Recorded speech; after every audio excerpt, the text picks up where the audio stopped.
Hemos hablado de identificación y ahora viene acción, nuestro segundo tema. La pregunta es, un clic más, ¿qué moviliza a los jóvenes? Enrique Rojas es el autor del libro El hombre light, la sociedad líquida.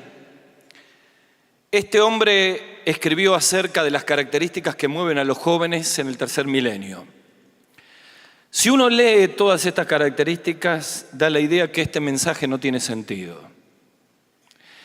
Él dice que los jóvenes de este tiempo prorrogan todos los compromisos, están obsesionados por su propia autosatisfacción, son apáticos al dolor ajeno, nada los moviliza y todos sus valores son líquidos.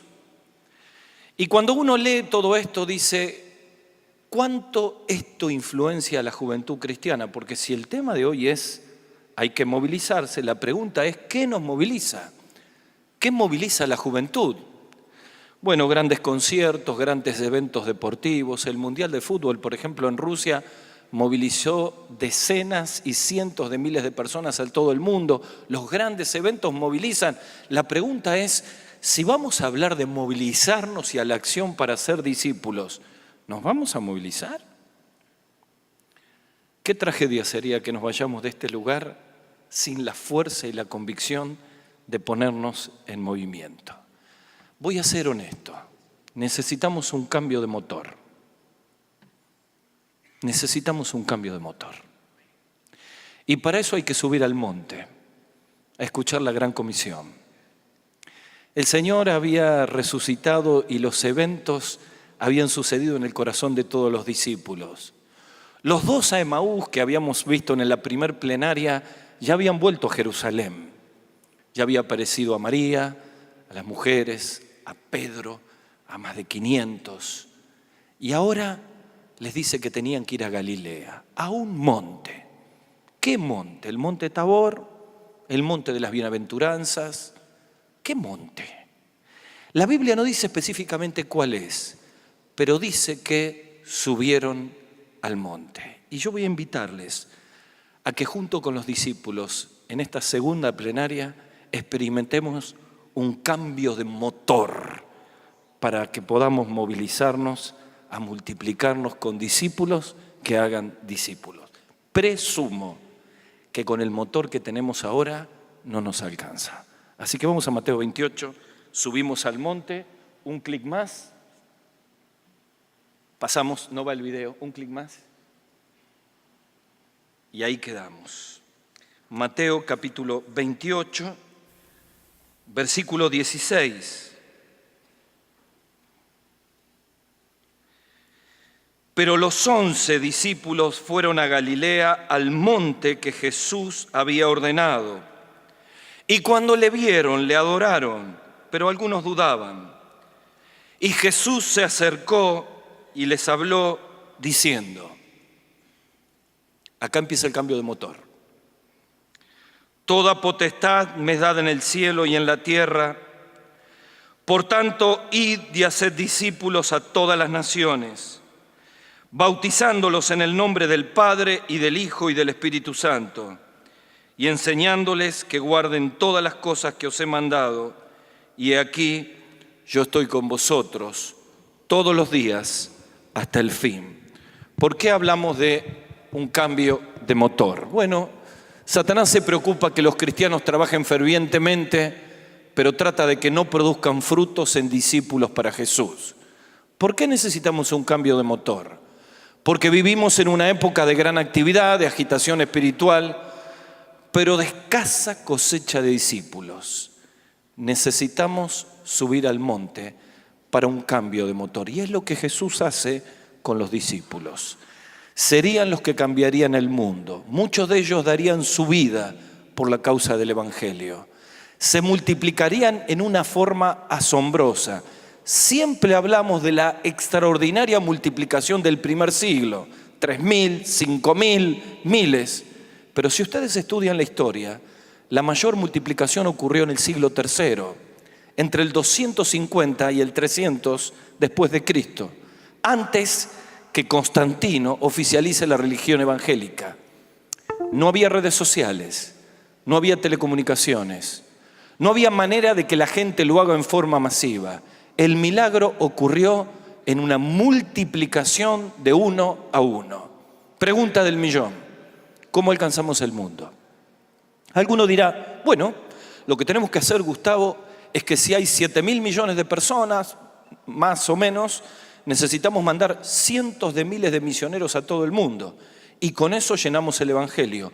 Nunca lo vamos a alcanzar así, olvídense. Otros dirán, bueno, me olvido de mandar y pienso en que todos nos tenemos que reproducir con discípulos y que Dios se encargue del mundo. Error, Dios no piensa así, lo vemos en la tercera plenaria. Son las dos cosas juntas.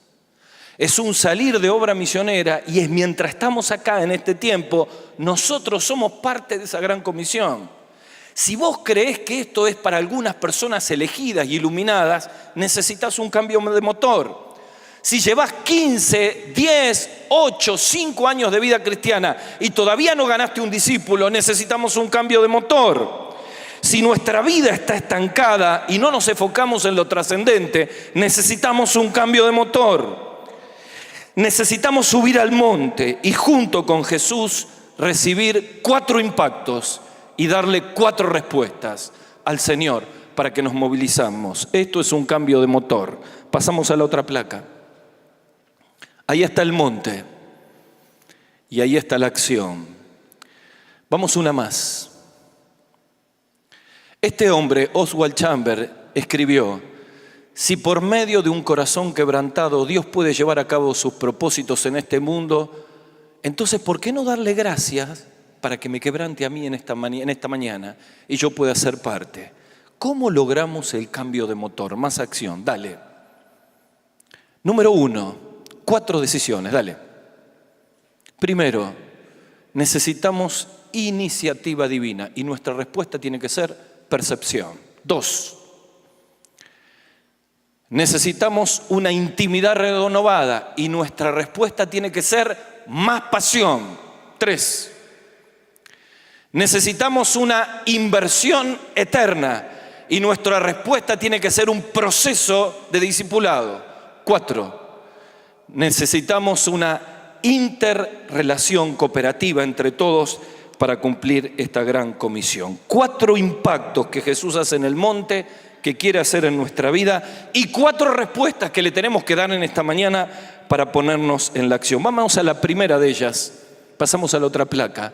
Iniciativa divina. Nuestra respuesta tiene que ser percepción. El versículo 18, Jesús los lleva a los discípulos al monte junto con nosotros y les dice: toda potestad me es dada en el cielo y en la tierra. Lo que está queriendo decir aquí el Señor a los discípulos es: yo tomo la iniciativa. Toda potestad me ha dado el Padre en el cielo y en la tierra. Así que prepárense, porque la gran comisión que le voy a dar no es algo que se le va a ocurrir a ustedes. No es una estrategia humana, no es una cuestión de armar programas. Es una iniciativa que viene del cielo y requiere de nuestra parte percepción. En toda la Biblia Dios toma la iniciativa para que nosotros podamos ser discípulos a todas las naciones.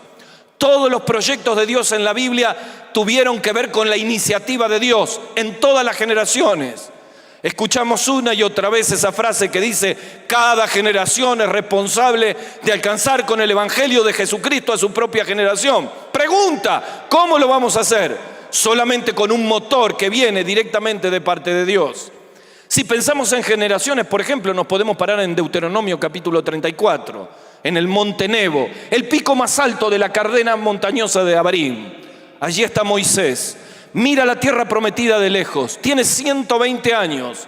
40 años atrás en el monte Horeb, Dios tomó la iniciativa para decirle: saca a este pueblo a la tierra prometida. Su etapa se terminaba y Dios vuelve a tomar la iniciativa y levanta a Josué, aquel que los iba a introducir en la tierra, al cual iba a tomar la tierra prometida. Siempre Dios toma la iniciativa. El mismo Señor Jesucristo tomó la iniciativa para mostrar cuál es el énfasis de alcanzar discípulos. Tenemos un serio problema. Lo escribí en el artículo de la revista. Entre tantos que tenemos para cumplir la gran comisión y tener acción, es que tenemos una cultura reunionista. Nos encanta reunirnos, nos encanta hacer eventos, nos encanta hacer todas estas cosas. Pastor, ¿usted está queriendo decir que esto no sirve? No, no, por supuesto, esto es una bendición, pero esto no es la gran comisión. Las conferencias, los campamentos, los encuentros, las reuniones son herramientas con las cuales llegamos a las personas. Nunca son fines en sí mismos. Cuando se convierten en fines en sí mismos, le damos la espalda a la iniciativa de Dios. Los judíos, cuando Jesús llegó, lo único que tenían en la mente era el templo. Cuando Él empezó a predicar, dijeron que Jesús era un enemigo del templo. Y en Mateo, Jesús se planta y le dice: uno mayor que el templo está aquí, Jesús. Y rompe todo el statu quo. Rompe el statu quo del templo y comienza a multiplicarse en todos los lugares a tal punto que el cristianismo no se pudo frenar. Quiero decirte algo, la iniciativa de Cristo es disruptiva. Hable en español, predicador. ¿Qué es disruptiva? Es cuando se rompe un statu quo, un estado de cosas. Es cuando cambia algo que parece que siempre va a ser igual. Y entonces en esa iniciativa de parte de Dios requiere de tu parte percepción. ¿Qué es la percepción espiritual? Es la capacidad que tienen los jóvenes cristianos para interpretar esa iniciativa de Dios. Sé que aquí hay varios ancianos y pastores. Necesitamos tener percepción espiritual, mis queridos, para entender cómo se está moviendo Dios y toma la iniciativa en jóvenes cuando nos vienen a mostrar una carga. Uno de los jóvenes de nuestra iglesia hizo su primer año en instituto bíblico y participó de un ministerio que se llama Fundación de Iglesias en la provincia de Buenos Aires. Durante un año entero vivió lo que es trabajar en medio de las villas, de la gente con problemas, fundando iglesias. Volvió a estudiar medicina en nuestra iglesia y viene y me dice: Gustavo, tengo una carga para comenzar a ser discipulados en la zona sur de la ciudad. Nosotros tenemos la iglesia en la zona norte. Tenemos 4 proyectos misioneros y estamos empezando 2 más. Algunos del equipo me dijeron: ¿por qué no le decís que se sume a los proyectos que tenemos? Que nos falta gente por todos lados. Y yo le digo: ¿vos te animás a enfrentarte a una iniciativa de Dios? Si Dios puso carga en este muchacho de 19 años, ¿quién soy yo para entorpecer a Dios? Llevó a su madre, a su padre, a otros. Ganaron para Cristo en ese barrio, los están llevando a la iglesia. Iniciativas que vienen del cielo, se ponen en el corazón de una persona y requieren percepción espiritual. Bernabé era judío, levita, Hechos capítulo 4, y Dios lo lleva a una iglesia gentil en Antioquía. Cuando llega, no ve una réplica de Jerusalén, ve algo nuevo que Dios estaba haciendo. ¿Y qué hace el hombre? ¿Resiste a la mano de Dios? No, ve la iniciativa de Dios. Dice Hechos capítulo 11 que la mano de Dios estaba sobre ellos y gran número creyó. Esto es una señal de la iniciativa y la aprobación de Dios. ¿Cuál fue la respuesta de Bernabé? Se regocijó en la gracia de Dios. La pregunta sería: ¿qué nos impide ver la iniciativa de Dios en las puertas que te pone a un costado y a otro costado? Muchos de ustedes saben que estuve hasta último momento luchando para venir a Dominicana. Mi madre el día martes estaba muriendo. Y en medio de toda una situación que por tiempo no puedo contar, mi esposa Esther, en un momento que ella se durmió, entendió que Dios la llevaba a hablar con la chica que estaba al lado en la cama. Porque yo había ido a orar por ella antes y preguntó quién era yo. A veces la iniciativa de Dios son de las formas más increíbles, pero necesitamos tener percepción espiritual. ¿Cuántos de los que están aquí necesitan un cambio de motor para ver en sus compañeros de universidad, en sus compañeros de barrio, en aquellos que vienen a trabajar con nosotros, puertas que se abren para poder hacer un discípulo? No hay que pescar en el agua donde ya están los cristianos, hay que pescar afuera. Si vamos a ganar discípulos, hay que ganarlos afuera. Chicos, hay que ganar discípulos afuera. Vos tenés contactos que yo no tengo. Vos tenés un ámbito de influencia que yo no tengo. El problema es que los discípulos pasan y yo no los veo. Necesitamos orar como Eliseo para que como su siervo podamos ver el ejército de Dios, las iniciativas divinas. Esta es una mañana para que el Espíritu Santo libre nuestros ojos de los velos que tenemos, podamos ungir nuestros ojos con colirio y podamos ver las puertas que Dios abre. Primer principio, iniciativa divina. Nuestra respuesta tiene que ser percepción. Número 2, intimidad renovada. Y esto requiere de nosotros pasión. Hacemos otro clic. Fíjense lo que dice aquí el Señor en la intimidad renovada. He aquí, yo estoy con vosotros todos los días. Jesús los lleva al monte y le promete una sola cosa: su presencia. Lo que estaban allí era un grupo reducido. ¿Podemos cambiar la placa? Ahí está, pasión, un clic más. Michael Grimm es el escritor de 5 tomos que le recomiendo. Se llaman Evangelización de la Iglesia Primitiva. No es fácil conseguirlo, pero quizá en ebooks lo van a poder conseguir. Él muestra todo lo que significó la revolución de la multiplicación en la iglesia primitiva. En uno de sus tomos él escribe: las vidas de los cristianos del primer siglo estaban magnetizadas por el amor de un Dios que los había rescatado. Su devoción, su pasión espontánea a Dios actuaba como un eje para movilizarlos. Entonces viene la pregunta: ¿cuáles son las pasiones que nos movilizan?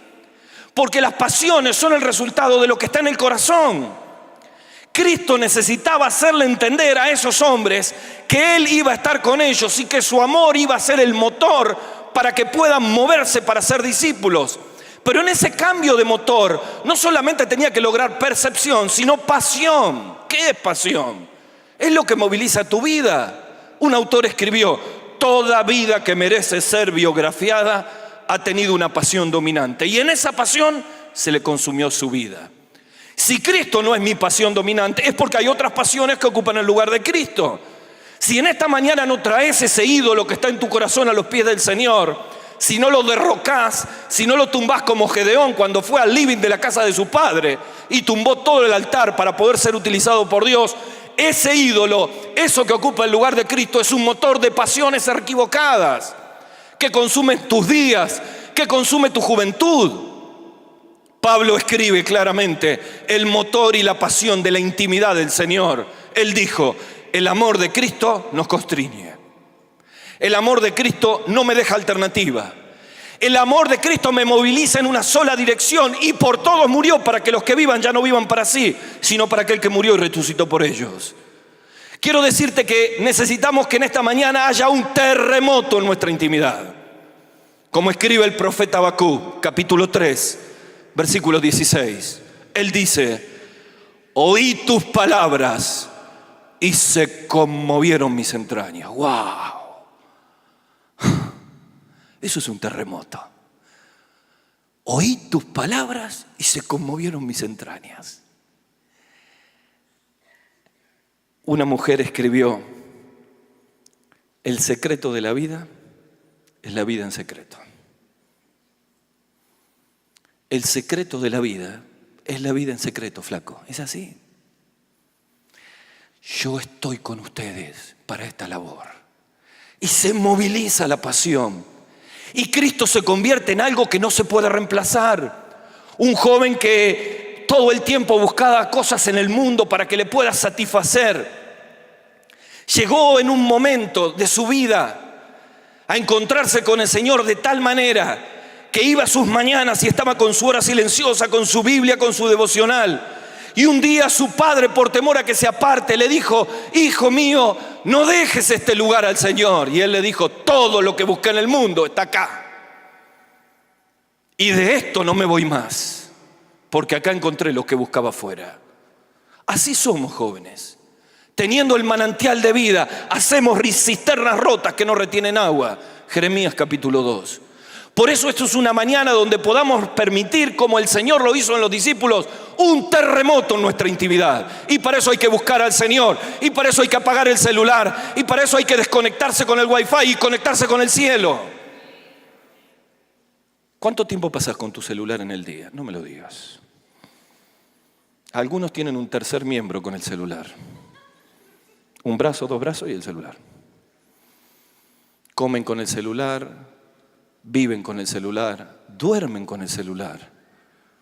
Un hijo le dijo al padre: papá, si no estás online, no existís.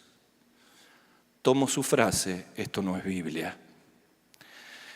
Si no hay un terremoto en tu intimidad, no existís como discípulo. Por eso necesitas buscar al Señor solo y permitir que renueve tu pasión. Primero, el Señor toma la iniciativa, requiere percepción. Segundo, el Señor renueva nuestra intimidad, requiere pasión. Tercero, inversión multiplicadora, y esto requiere un proceso. Cambiamos la placa. Miren, hablamos de inversión. Jesús dijo: id y haced discípulos a todas las naciones. Yo quiero decirles algo. Utilicé la palabra inversión porque hay que invertir vidas, tiempo y capacidades para ganar discípulos. Si vos crees que hacer discípulo es fácil, olvídate, no es fácil. Nueva pregunta incómoda. ¿Cómo se llama tu discípulo? Cric, cric, cric, cric. ¿Vamos de nuevo? ¿Cómo se llama tu discípulo? No tengo discípulo, Gustavo. No tenés discípulo. Pero Jesús dijo: vayan y hagan discípulos. Un clic más. ¿Sabes? Cuando uno mira la Gran Comisión, cambiamos la placa. La mayoría de nosotros ha confundido esto.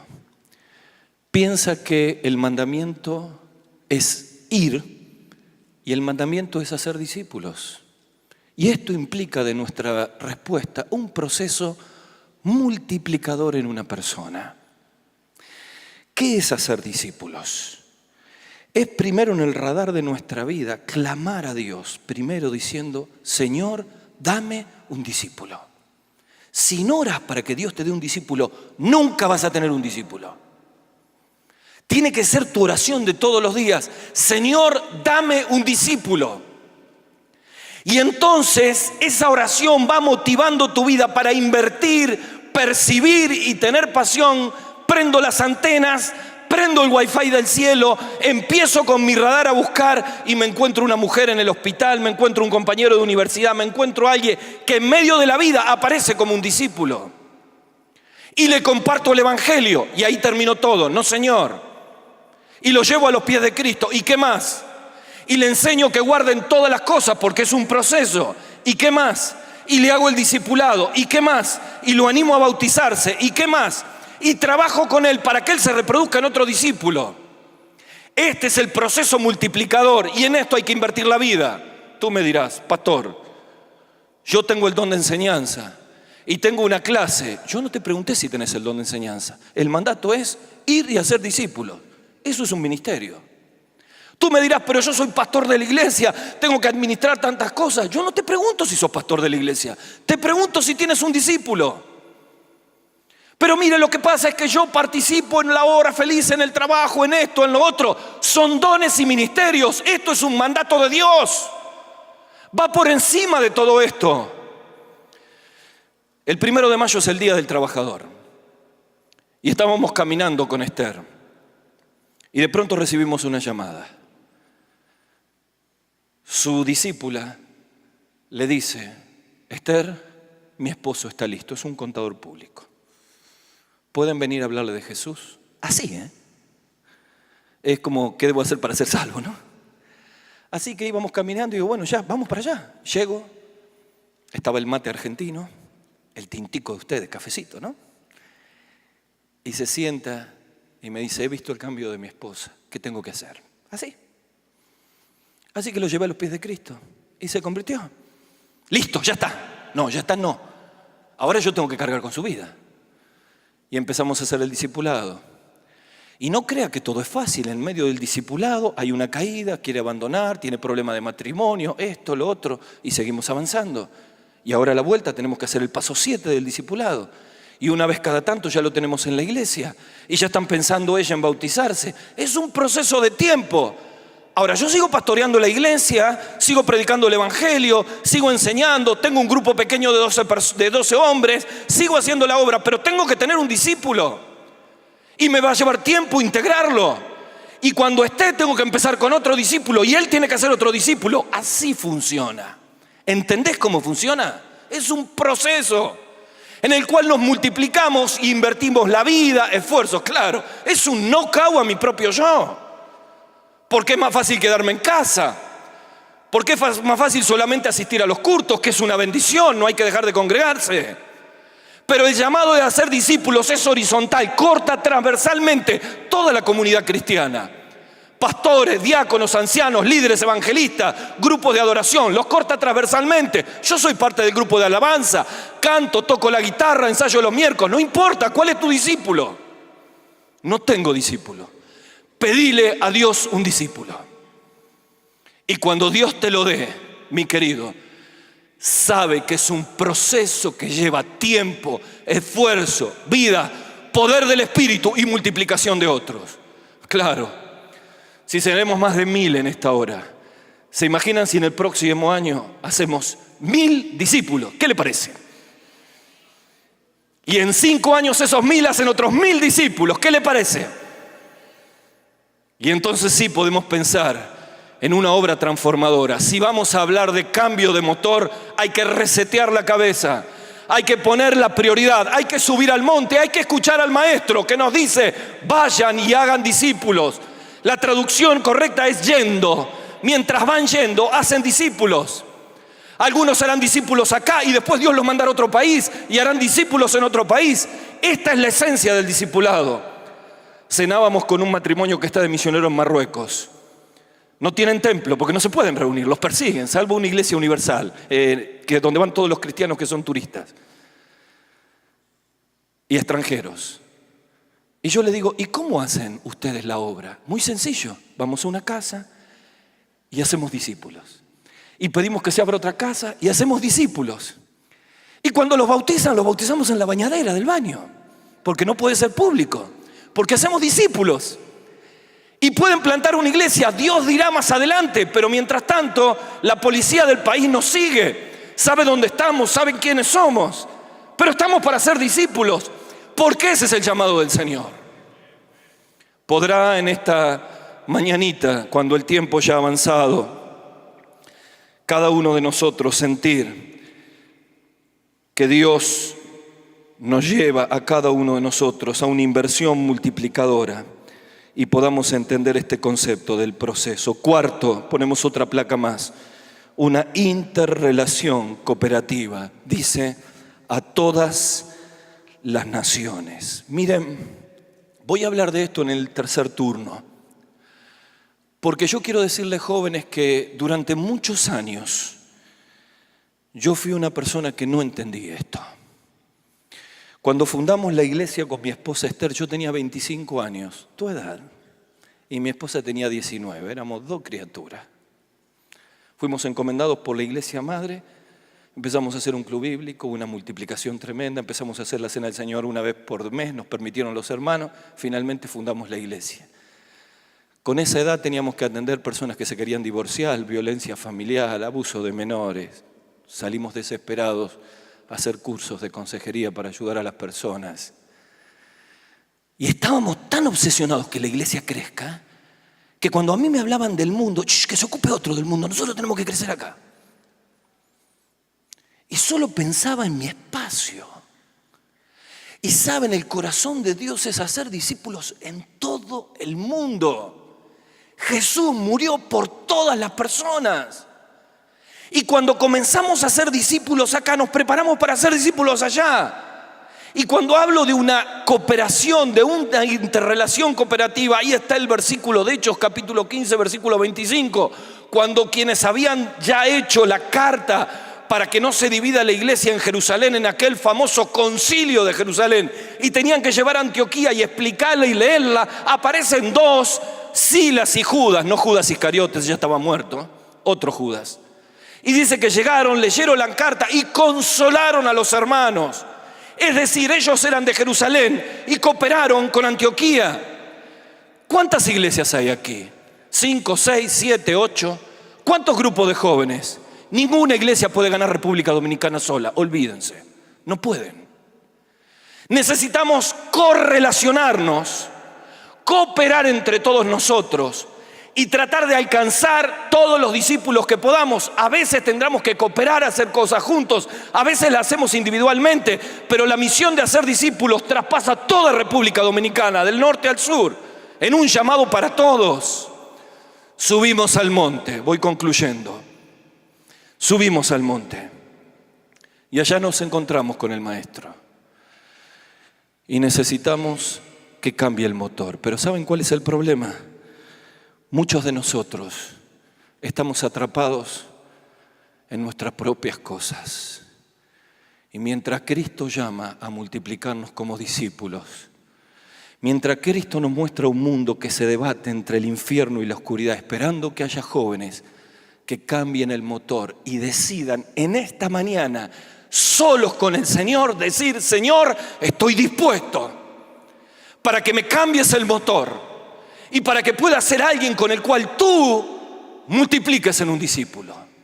Y voy a empezar a orar por ello, y voy a tener percepción, y voy a cambiar mi pasión, y estoy dispuesto al proceso y a cooperar entre todos, porque es la gran misión que tenemos en este grupo. Termina el congreso, qué lindo congreso, lo miramos en las redes, miramos las fotos, fuimos un número extraordinario, estamos felices de ser tantas personas. Bien, ¿cuántos discípulos vamos a ganar? Esa es la respuesta. Hace unos meses estaba en Guatemala, en la tierra de mi querido amigo Marcelo. Yo creí que había visto todo con el tráfico, pero nunca imaginé lo que vivía ahí en Guatemala, por favor.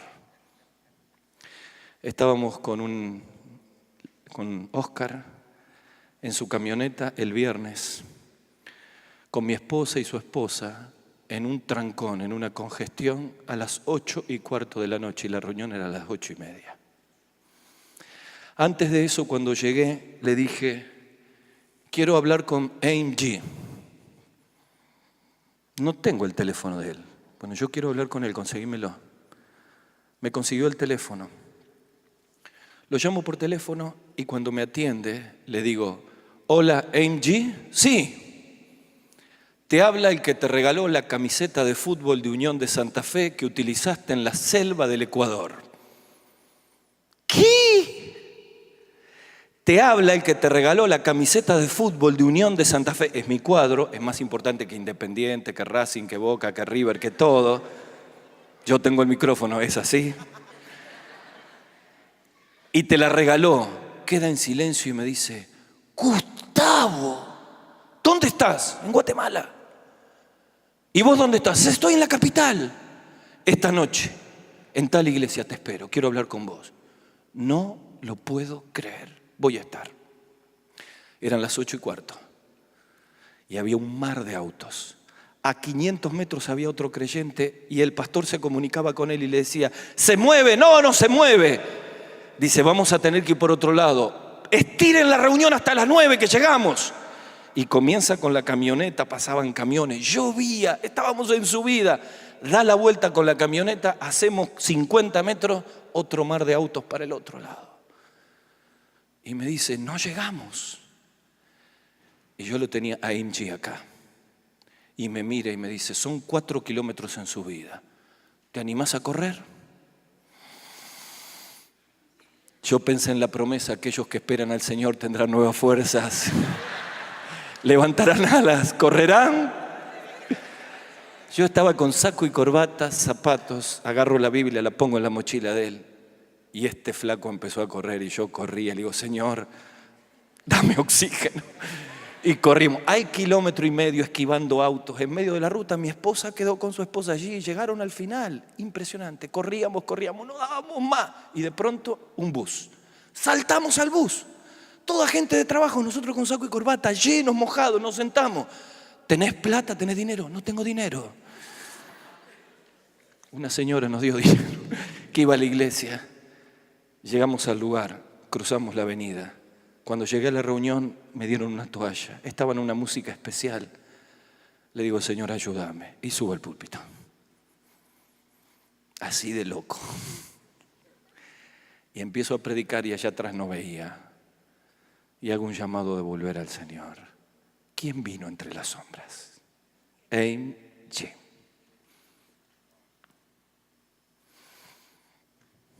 Y yo pensé, si nos quedábamos en la camioneta.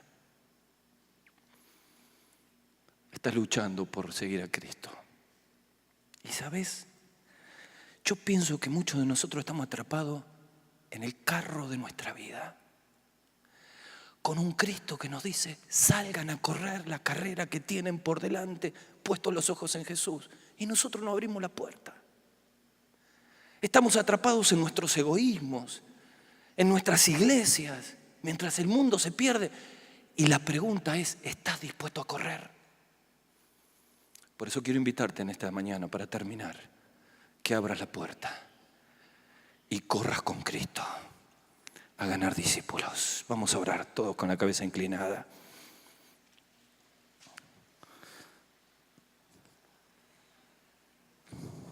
Decile al Señor, cámbiame el motor. Perdóname por tantos años, Señor, de vivir para mí. Y decile desde lo profundo de tu alma, Señor, dame un discípulo. Dame percepción, pasión, Señor. Ayúdame a ver lo que tú miras.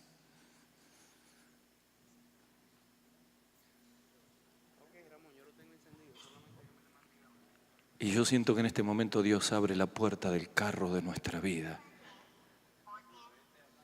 ¿Y sabes qué? Nos invita a correr. ¿Cuántos están dispuestos a decirle sí al Señor en esta mañana? Con los miedos, con los temores, con la lluvia, con el tráfico. A correr por Cristo. Ya corriste por cosas que perecen.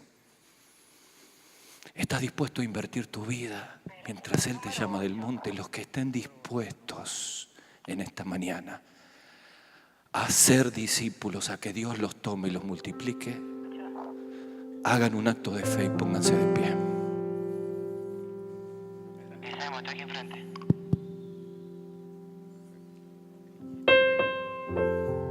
Ponete de pie delante de Dios diciéndole, acá estoy, Señor, con mis miedos, estoy dispuesto a ser un discípulo.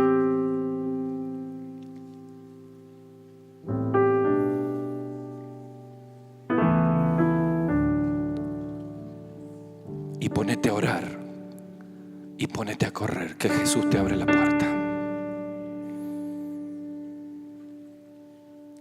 Señor, aquí están nuestras vidas, pobres y débiles, miserables, pero en Cristo gloriosas. Somos vasos de barro con tesoros. Señor, bendice la vida de todos estos jóvenes dominicanos y enciende la llama de alcanzar a uno para Cristo y discipularlo. Señor, aquí estamos. Gracias por llevarnos al monte y invitarnos a correr. Bendice todos los que estamos en este lugar. Multiplica nuestras vidas. Oramos en el nombre del Señor Jesús. Amén.